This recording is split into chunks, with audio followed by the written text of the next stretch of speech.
time 24 hours ago, roughly, we started getting reports of some tech issues in our area, and we quickly learned this was a global problem. And tonight, the problems continue. So what happened here? A cybersecurity company called CrowdStrike pushed out an update for Microsoft Windows software, but that update, it was corrupt. It caused healthcare, bank, delivery, and 911 systems to shut down. Government offices like Social Security, the DMV, and our local courts closed for the day. Some airlines even grounded flights. And tonight, we still see the blue screens of death, as they're called around town, like at this Metro bus stop in Tenleytown.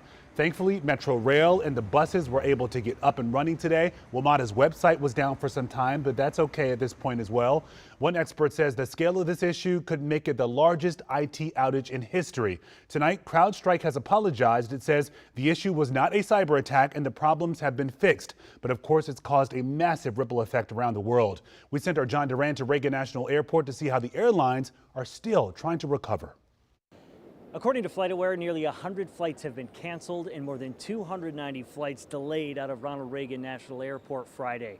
Ticketing lines looking much thinner than we saw earlier. And we spoke to a man who is waiting all day to get on a plane, waiting more than 12 hours before he finally caught his flight. We got here this morning at 6 o'clock for a 7:50 flight that was delayed to 8:30, that was delayed to 9:30. That was canceled, that was going to Louisville. Brian Martin is trying to get this youth basketball team to Kentucky for games Saturday. Finally able to find a flight to Cincinnati before a drive to Louisville.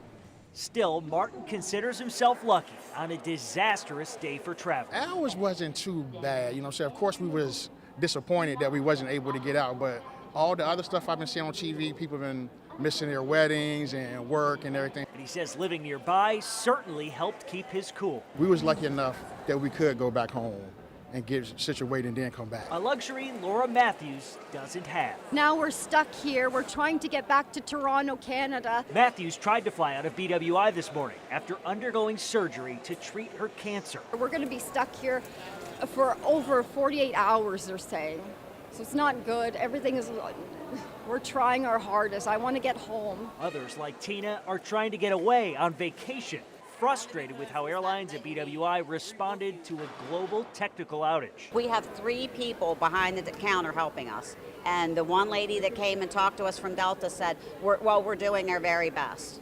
I'm sorry, 3 people behind a counter when you've got hundreds of people standing in line is not doing your best. BWI saw nearly 40 cancellations Friday. Dulles saw more than 95. Both had hundreds of delays. Some passengers we spoke to say they're expecting delays Friday to carry over into the weekend. And all 3 major airports in the area remind passengers to check the status of their flight before heading to the airport. At Reagan National Airport, John Duran, WUSA 9.